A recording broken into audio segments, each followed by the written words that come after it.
नमस्कार दोस्तों, आज मैं आपको सुनाने जा रहा हूँ एक कथा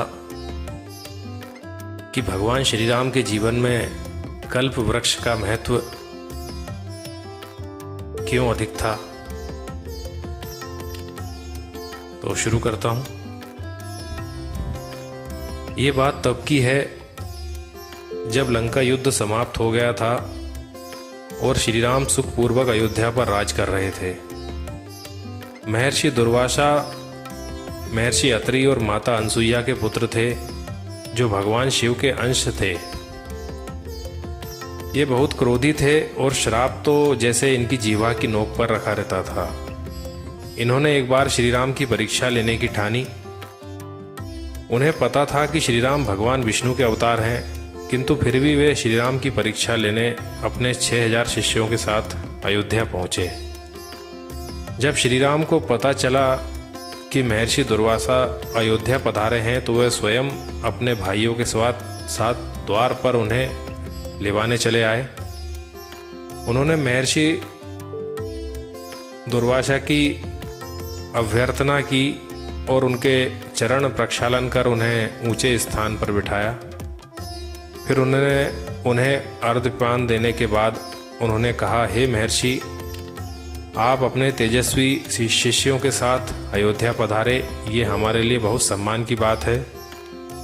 मुझे वनवास समय में अपनी पत्नी और भाई के साथ आपके माता पिता महर्षि अत्रि और माता अनसुईया के दर्शन करने का सौभाग्य प्राप्त हुआ था। आज आपके भी दर्शन प्राप्त कर मैं अपने आप को धन्य मान रहा हूँ। कृपया कहें कि मेरे लिए क्या आज्ञा है। तब महर्षि दुर्वासा ने कहा, हे कौशल्य नंदन, मुझे भी तुम्हारे दर्शन का बड़ा हर्ष हो रहा है। मैं पिछले 100 वर्षों से उपवास कर रहा था और आज ही मेरा उपवास पूर्ण हुआ है। इसी कारण भोजन करने की इच्छा से मैं अपने शिष्यों के साथ तुम्हारे द्वार पर आया हूँ। तब श्री राम ने प्रसन्नता से कहा, हे भगवान, मेरे लिए इससे प्रसन्नता की और क्या बात होगी कि आपको भोजन कराने का सौभाग्य मुझे प्राप्त होगा।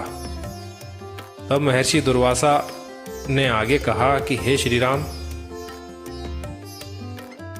किंतु मेरा एक संकल्प है कि तुम मुझे ऐसा भोजन कराओ जो जल, धेनु या अग्नि की सहायता से ना पका हो। इसके अतिरिक्त भोजन करने से मेरी शिव पूजा के लिए तुम मुझे ऐसे अद्भुत पुष्प मंगा कर दो जैसे आज तक किसी ने ना देखा हो।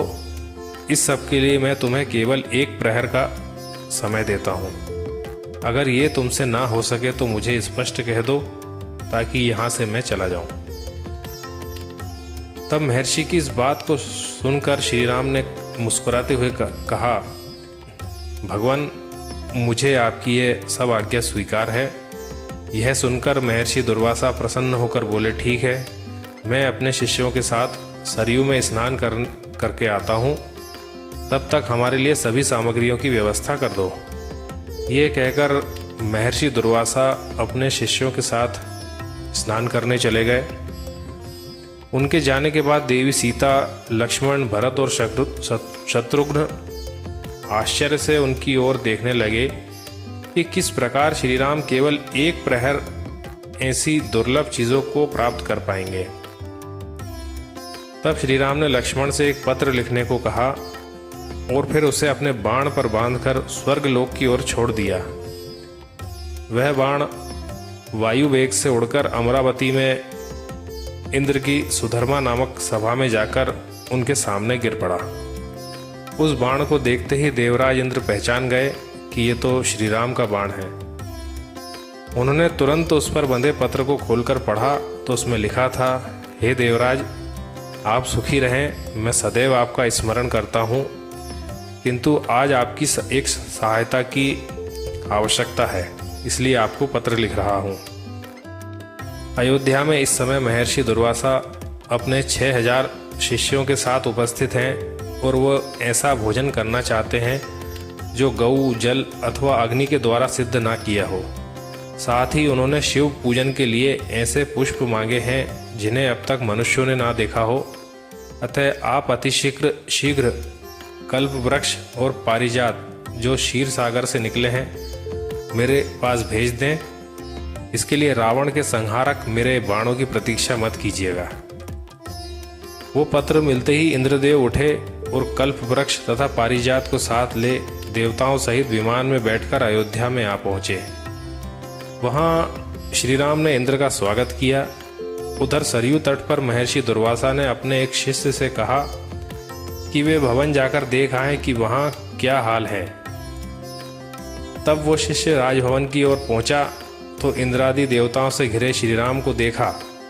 उसने वापस आकर महर्षि को सारा हाल सुनाया।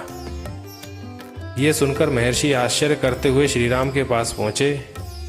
उन्हें आया देखकर श्रीराम ने देवताओं सहित उठकर उन्हें प्रणाम किया और फिर उन्होंने महर्षि को किसी के द्वारा ना देखे गए पारिजात के पुष्प शिव पूजा के लिए अर्पण किए।